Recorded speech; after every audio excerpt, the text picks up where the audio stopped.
보겠습니다. 신약성경 마태복음 21장 18절부터 22절 말씀입니다.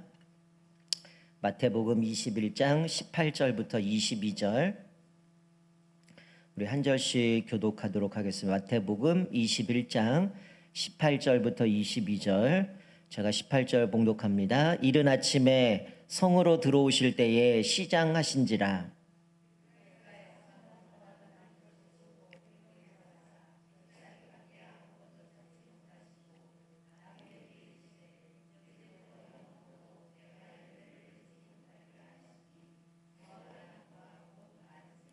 제자들이 보고 이상히 여겨 이르되 무화과 나무가 어찌하여 곧 말랐나이까.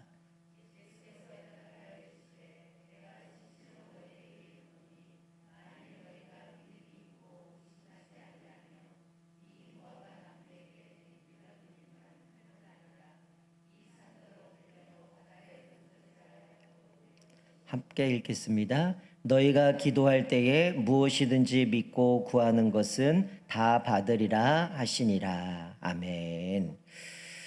우리 오늘 읽은 본문 말씀 좀 짧은 말씀을 가지고 무화과 나무의 저주라는 제목으로 말씀을 나누도록 하겠습니다. 오늘 본문은 사실은 예수님이 고난주간에 화요일에 있었던 사건을 기록하고 있습니다. 제가 고난주간 때는 이 본문을 좀 건너뛰었었는데요.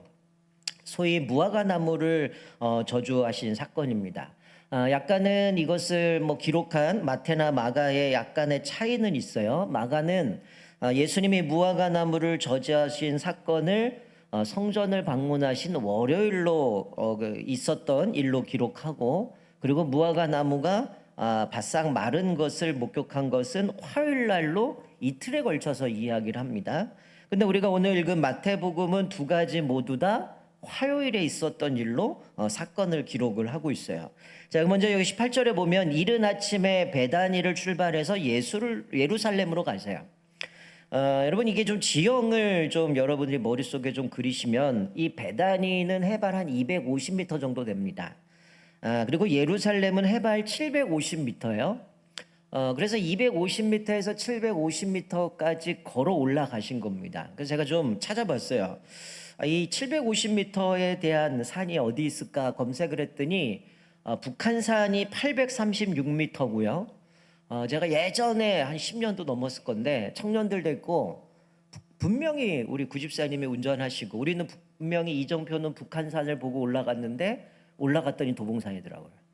어떻게 된 건지 모르겠어요. 알고 보니 연결이 돼 있긴 한데 바로 그 도봉산이 740m입니다. 자, 그러니까 예수님이 오늘 여기 18절 말씀은 이른 아침에, 어떻게 보면 새벽에 예수님이 걸어서 250m에서부터 750m까지를 걸어 올라가신 거예요. 그러니까 새벽부터 일찍 일어나서 이 높은 산을 행군했다라는 겁니다. 우리가 보통 북한산 등반하시는 분 아시겠지만 북한산이 이게 쉬운 산은 아니잖아요. 근데 새벽부터 그 산 꼭대기까지 올라갔다는 생각을 하면 이게 얼마나 숨이 가쁘고 힘든 삶인가를 보게 되는데, 자, 이른 아침에 예수님이 베다니를 떠나셔서 예루살렘을 올라가시는 얼마나 허기지셨을까요? 자, 그래서 19절에 보니까 길가에 무화과 나무를 봅니다. 그러니까 예수님은 저 무화과 나무 잎이 가득 있는 걸 보면서 야, 저기서 지금 내가 배고픈데 무화과 나무 열매를 먹어야겠다라는 생각 가운데 무화과 나무 옆에 간 겁니다. 근데 무화과 나무를 살펴보니까 어때요? 잎은 많은데 열매가 하나도 없는 거예요. 그러니까 예수님이 그것을 보고 저주를 퍼붓는 거죠. 이제부터 영원토록 내가 열매를 맺지 못하리라. 그러자 즉시 무화과 나무가 말라버립니다. 여러분, 좀 이게 우리가 볼 때는 이해가 안 가죠. 아이고, 예수님 배고프다고 열매 없다고 이거 앞으로 영원토록 열매를 맺지 못한다. 그러자마자 나무가 즉시 말라가 비틀어져요. 물론 마가는 이거를 이틀에 걸쳐서 월요일날 저주하고 화요일날 마른 걸 보는 것으로 기록하고 있는데, 이게 단순히 예수님이 새벽부터 베다니에서 예루살렘까지 올라가는데 숨가쁜데 배는 고픈데 이 먹을 걸 허기를 채우려다가 그것이 없으니까 홧김에 저주한 것 아니라는 거예요. 여러분, 이것은 뭐냐면 상징적으로 예수님이 보여주신 사건입니다. 무화과 나무 열매는 사실은 잎사귀가 나기 조금 전에 또는 잎사귀와 함께 열매가 맺혀요.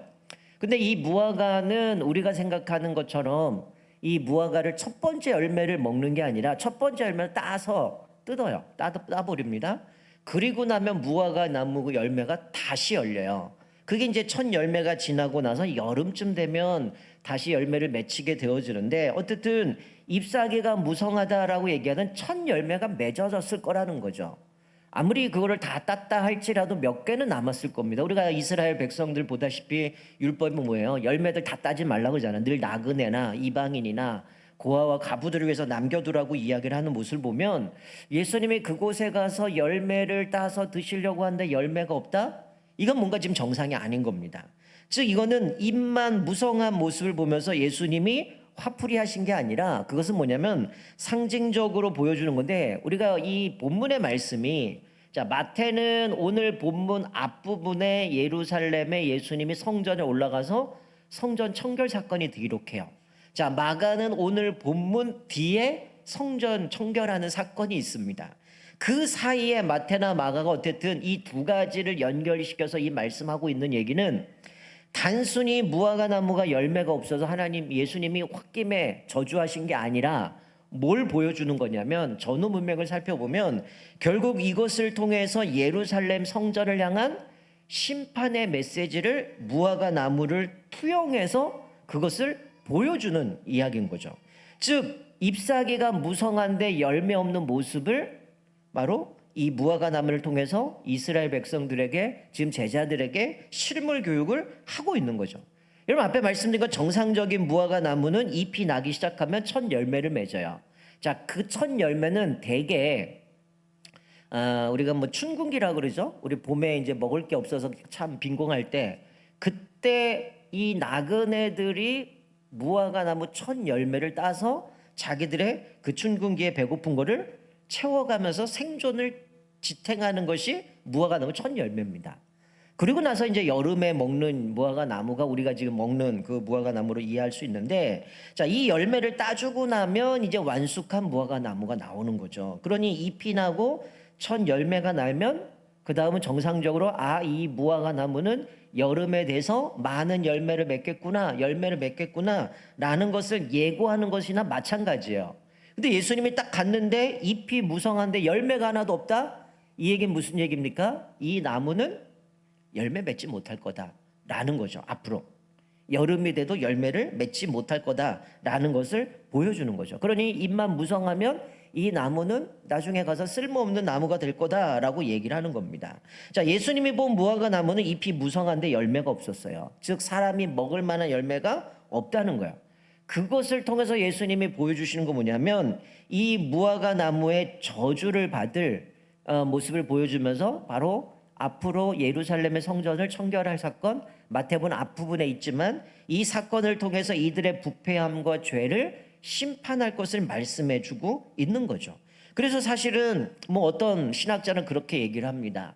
무화과 나무라는 단어와 청결, 성전 청결하잖아요. 그 단어를 아람어로 보면 언어 유희를 써요.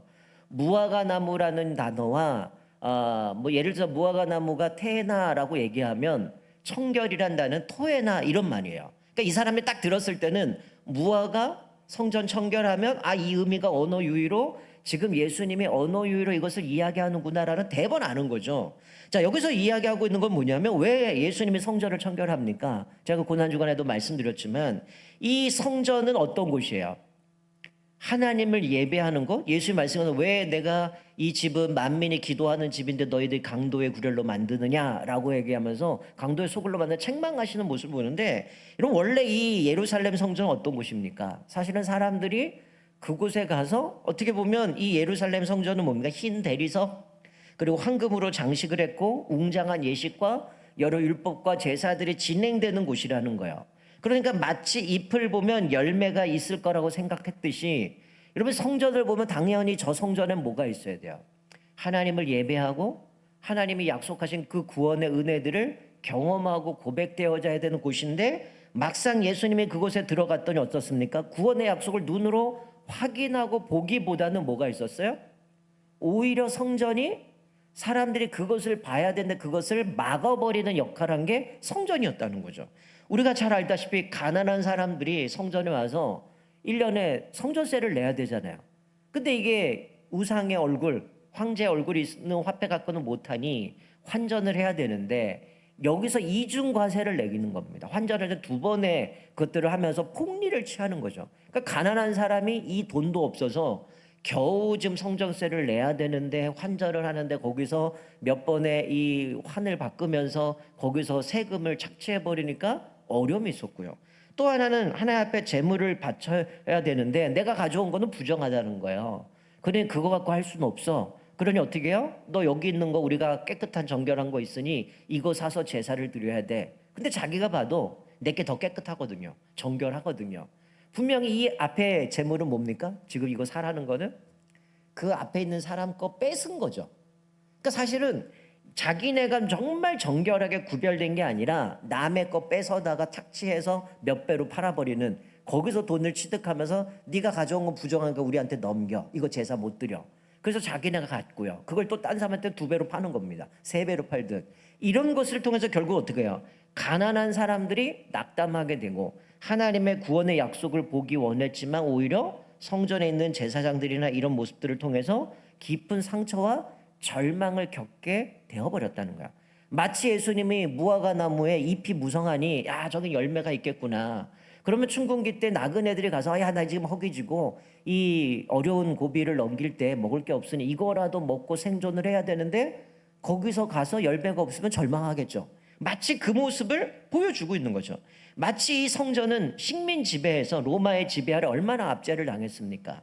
그런 가운데에 낙담하고 빈곤에 시달렸던 이 만성 피로 가운데 놓였던 사람들이 이 백성의 결핍을 채워줘야 될 그 성전에서 하나님의 구원의 약속을 의지하고 그것을 보고 그래도 힘을 얻고 믿음으로 살아가야 되는데 그것마저 송두리째 끊어버려서 영적인 결핍을 심화시켜버리는 것이 바로 이 성전의 모습이었다는 거예요. 그래서 예수님이 저주하신 이 무화과 나무는 잎사귀가 무성한데 열매가 없다는 거죠.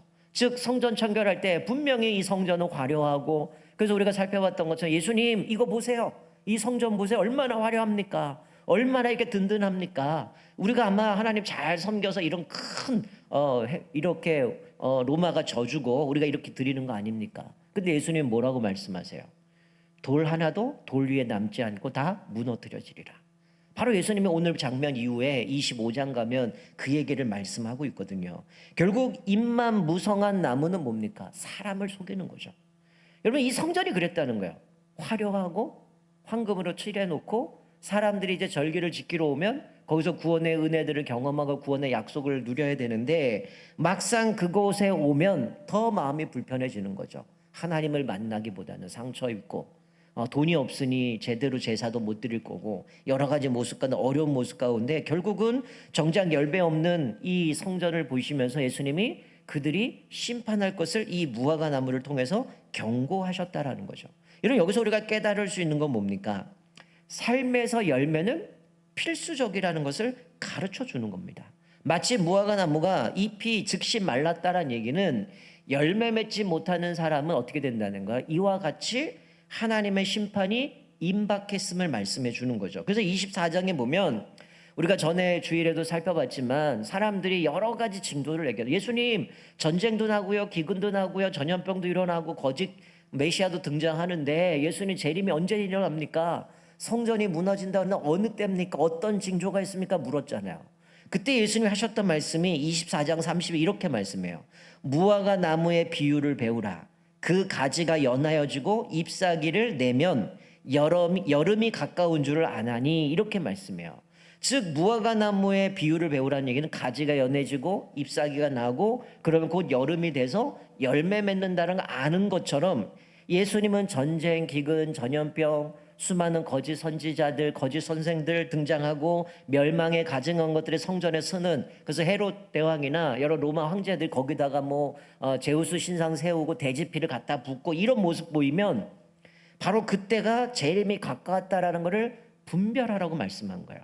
즉 예수님이 이 무화과 나무의 사건을 이야기하신 것은 너희들 이것을 보고 너희가 정작 열매 맺지 못하면 이와 같이 말라버릴 거야. 하나님 앞에 심판받을 거야 라는 것들을 말씀해 주고 있는 거예요. 자, 그런데 재밌는 거는 여러분 이 제자들이 이 이야기를 들으면 어떻게 반응해야 될까요? 예수님 그러면 우리가 어떻게 열매를 맺어야 될까? 이렇게 흘러가야 되잖아요. 근데 제자들은 뭐라고 얘기합니까? 어떻게 그렇게 하셨는지를 물어요.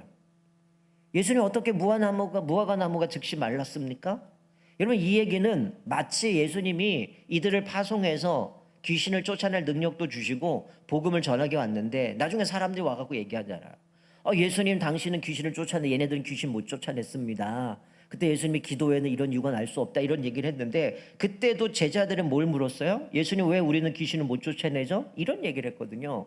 마치 여기서 똑같은 얘기를 합니다. 그러자 예수님은 뭐라고 말씀해요? 믿음이 있고 의심하지 않으면 예수님이 무화과 나무에 하신 일을 그들도 할 수 있다라고 얘기를 합니다. 너희들이 믿음이 있고 의심하지 않으면 이 무화과 나무처럼 너희들이 저주했던 그것도 너희들이 할 수 있을 거다. 또한 이 산을 향해 들려 바다에 던져지라 해도 그대로 될 것이다 라고 얘기를 합니다. 여러분 이건 학자마다 좀 약간 다르게 이야기를 하긴 하지만 여러분 이 장면은 뭐냐면 예수님이 무화과 나무를 저주한 후에 감난산에 서서 가장 거대한 ip사귀를 상징하는 뭘 보고 얘기하신 거야? 저 성전을 보고 얘기하신 겁니다. 여러분 우리가 잘 알다시피 지금 이스라엘 모스크로 되어 있는 거기에 보면 우리 그 아브라함이 이삭을 바쳤던 뭐 모리아산, 뭐 헤롯 성전, 솔로몬이 드렸던 성전 거기가 있는 곳이잖아요. 바로 이제 이스라엘의 이제 감람산에서 그 밑에가 기드론 골짜기고요. 그 앞에 이제 예루살렘의 그 성 그 뭐 다윗의 뭐 그 시온산이라고도 얘기하는데 그곳이 있는데 바로 예수님이 지금 그걸 보고 얘기하시는 거예요. 근데 이스라엘 지형을 보면 이 산이라고 하는 거는 바로 그 시온산에 있는 성전을 보고 가리키는 건데 바로 그들은 화려하고 황금 칠해 놓은 저게 마치 자기들의 어떤 큰 하나님 앞에 믿음이 좋아서 저렇게 큰 성전에서 예배 드린 것 같지만 예수님 지금 이 저주를 이야기하면서 뭐라고 말씀해요? 이 산을 향해 들려 바다에 던지리라 해도 그대로 될 것이다 라고 얘기하는데 이 얘기가 무슨 얘기냐면 우리가 이해를 잘못하면 우리가 믿음으로 기도하면 이 산을 저 바다로 던질 수 있는 그런 큰 믿음을 주시는구나. 이거 아니에요. 지금 이게 무슨 얘기인지 압니까? 지금 이 예루살렘 산에 있는 그 집 예루살렘에 있는 성전을 어떻게 한다는 거예요? 바다에 던진다라는 거는 어디를 가리켜요? 사해 바다를 얘기하는 겁니다. 사해 바다는 생물이 살 수가 없는 거예요. 죽음의 바다예요. 즉 열매 맺지 못하는 이 성전은 어떻게 한다는 거예요? 사해 바다에 던져버리는 것처럼 결국 이 성전이 무너질 것을 얘기를 하는 거죠. 여러분 우리가 에스겔서 47장을 보면 어떤 내용이 나옵니까? 에스겔이 환상을 보죠. 새로운 성전을 봅니다. 거기서부터 어떻게 해요? 생명의 물이 흘러나와서 이 흘러가는 모습이 있죠. 바로 이것은 예언을 통해서 지금 예수님이 이 돌 위에 돌 하나도 남지 않을 거다. 이 선이 무너질 것이다 라고 얘기하면서 어떤 말씀을 제가 새벽에 나눴죠? 그 성전을 이야기하면서 요한복음을 얘기했죠. 우물가의 여인과 얘기해서 너희들은 예루살렘에 얘기하는데 우리는 여기 사마리아에서 예배드린다고 할 때 예수님 뭐라고 해요? 이 산도 저 산도 아니고 너희가 신령과 진리로 예배할 때가 오나니 라고 얘기하잖아요. 즉 성전은 열매를 맺지 못했기 때문에 결국 바다에 던져질 것이라는 얘기에 심판의 메시지를 주시는 거예요. 그러면서 우리에게 분명한 것은 뭐냐면 성경에서 이해하는 새로운 성전의 시대가 일어나는 거죠. 예수님의 부활 사건 이후에 교회가 세워지고 이제는 건물이 아니라 예수 그리스도를 분명한 믿음으로 고백하는 성도들의 모임을 통해서 예수님을 예배하고 찬양하게 될 것을 말씀해 주는 거죠. 그러니까 이 성전산에서 기드론 골짜기로 물이 흘러가면 결국 사해로 죽음의 바다로 가게 되는데 즉 여기서 말씀한 이 성전이 기능을 제대로 못하면 결국은 무화과 나무가 저주받은 것처럼 그렇게 성전이 무너지게 될 거라는 거죠. 그래서 22절에 너희가 기도할 때 무엇이든지 믿고 구하는 것은 다 받으리라. 여러분 이제 앞에 문맥 다 빼버리고 이것만 얘기하면 우리가 믿음으로 기도하면 다 들어주는구나. 내가 기도할 때 뭐든지 믿고 구하는 건 다 받으리라 라고 얘기하니까 내가 기도할 때 의심하지 않고 기도하는 거는 다 들어주는구나 이렇게 이해하면 잘못 이해하는 거죠. 이건 아니죠. 이게 yes I can. 내가 주님 안에서 뭐든지 할 수 있는 이 얘기가 아니에요. 하나님의 계획과 목적에 부합이 돼야 응답해 주시죠. 여러분 예수님 뭐라고 말씀은 너희는 먼저 그의 나라와 그의 의를 구하라. 그리하면 이 모든 것을 너희에게 더하시리라. 여러분 하나님의 계획과 목적에 부합되는 사람 어떤 삶을 살까요? 기도할 때도 하나님의 뜻이 뭔지 구하겠죠. 하나님의 뜻이 무엇입니까? 하나님 내가 어떻게 하나님 앞에 기쁨이 되겠습니까? 그 뜻을 구하고 기도하겠죠. 그런데 그게 없는 사람은 단순히 22절 이 말씀 보고 야 그래 뭐든지 믿고 구하는 건 다 준다 그러니까 내가 믿음으로 구하면 다 응답되겠구나. 다 되든가요? 아니잖아요. 우리가 믿고 구하면 다 주신다. 근데 이거는 그 앞에 먼저 그의 나라 그의 의를 구하라. 하나님의 뜻을 구하고 하나님의 계획과 목적에 부합될 때 들어주신다는 것을 전제하고 있는 겁니다. 단순히 우리가 믿고 구한다고 들어주는 게 아니죠.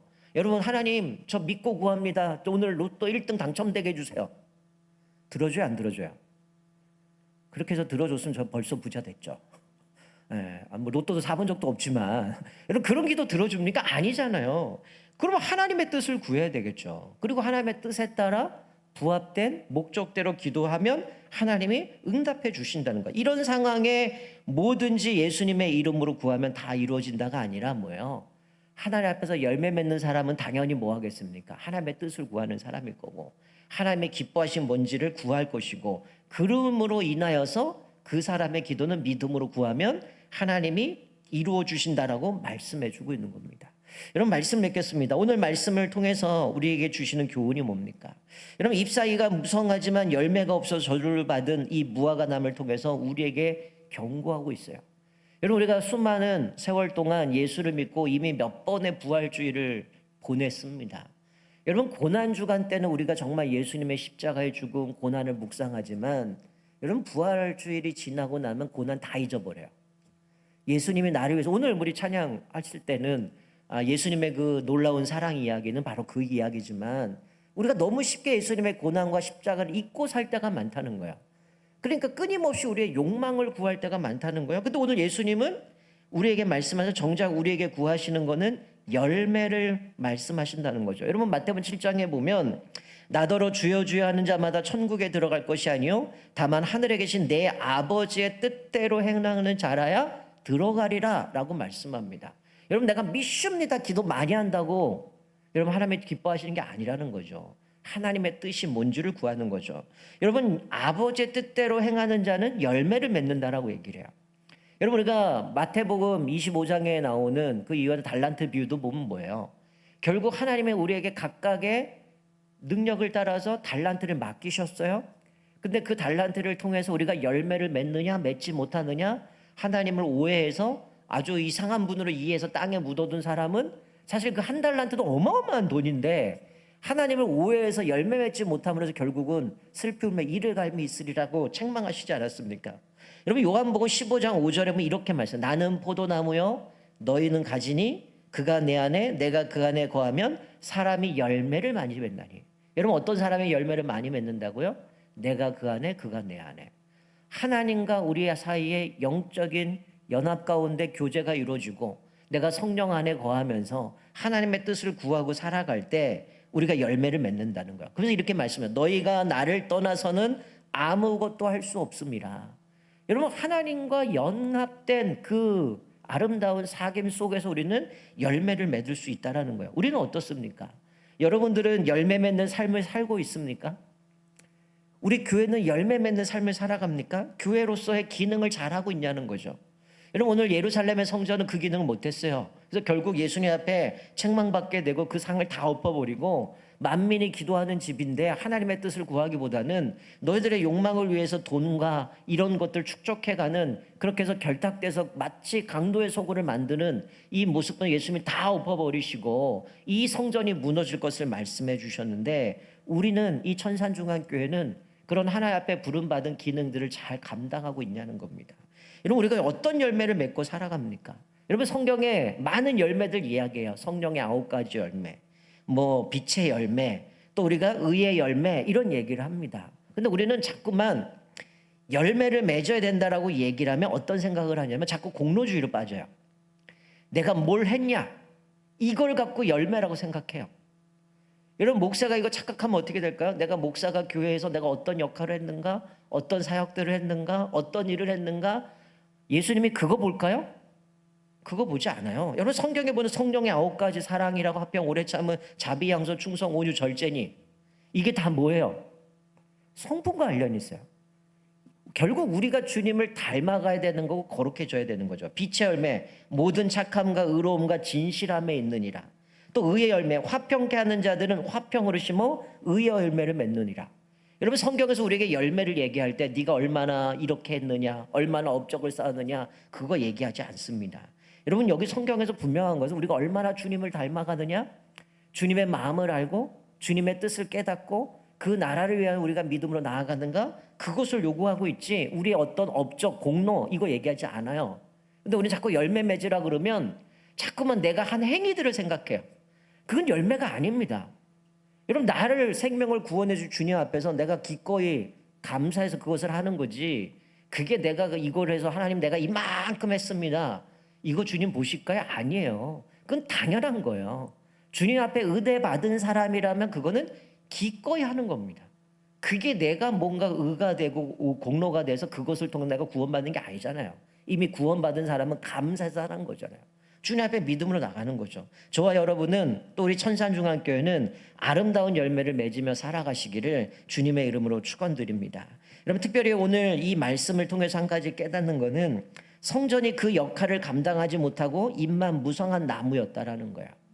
바로 그것을 무화과 나무의 비유를 통해서 예수님은 책망하셨습니다. 강도의 속을, 종교 지도자들과 성전을 심판하시면서 이것들을 다 엎으시는 모습 가운데 하나도 돌 위에 남지 않고 무너뜨려질 것이다 라고 이야기를 합니다. 여러분, 우리의 교회의 본질이 뭘까요? 원로 목사를 세우신 교회의 본질은 하나님 나라 일꾼 세우는 겁니다. 왜 일꾼을 세워야 될까요? 그 세워갖고 걔네들 일 시키려고요? 아니죠. 궁극적인 건 뭡니까? 증인이 되는 겁니다. 예수 그리스도의 부활의 증인으로 살아가는 거죠. 그것을 위해서 우리가 부름 받았다라는 거죠.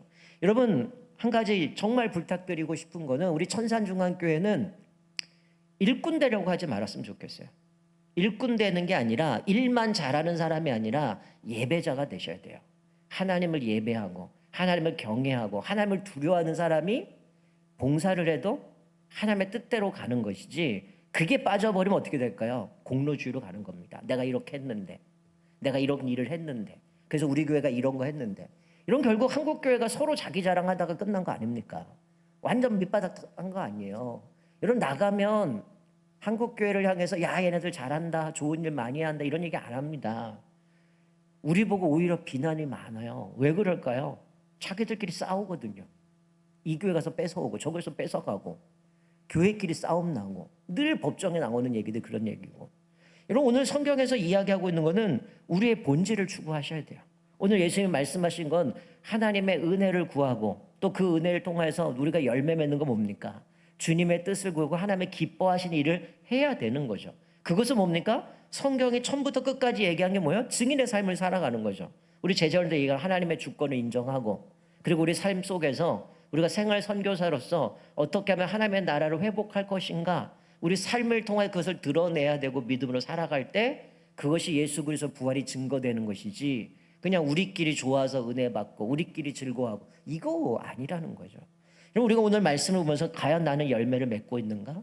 또 우리 천산중앙교회는 하나님의 부르심 앞에서 정말로 그 목적대로 주님 앞에 들여져 가고 있는가? 그냥 주일 하루가 하루 종일 일만 하고 끝나는 게 아니라 예배자가 되셨으면 좋겠어요. 솔직한 얘기는 예배가 안 되면 일하지 마세요. 일 안 해도 돼요. 봉사 안 하면 되잖아요. 그거 없애면 되잖아요. 예배가 우선이지 일하는 게 우선입니까? 근데 지금 한국교회는 일만 하려고 할 때가 많아요. 주님 만나지 않고 갑니다. 하루 종일 일만 하고 갑니다. 그게 교회가 아니거든요. 우리가 하나님을 예배해야 되고 그 은혜를 받아야 되고 그 은혜를 통해서 우리 삶 속에서 증인의 삶을 살아가야 되는데, 은혜 못 받으니, 복음에 대한 그 뜨거운 믿음과 은혜, 오늘 구원의 감격이 없으니 증인이 못하는 거예요.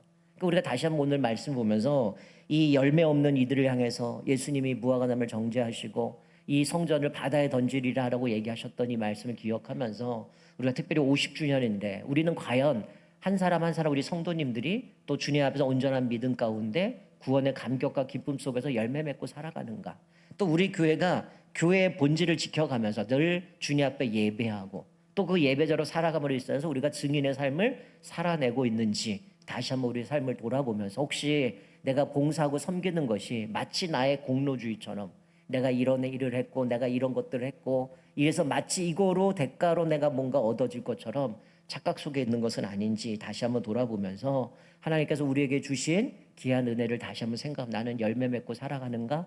또 주님의 마음을 이해하고 주님을 깊이 닮아가고 있는가? 그리고 우리의 삶 속에서 하나님 앞에 이 예배자로 살아가고 더 나아가 복음의 증인으로 살아가는 저와 여러분 되시기를 주님의 이름으로 축원드립니다. 아멘.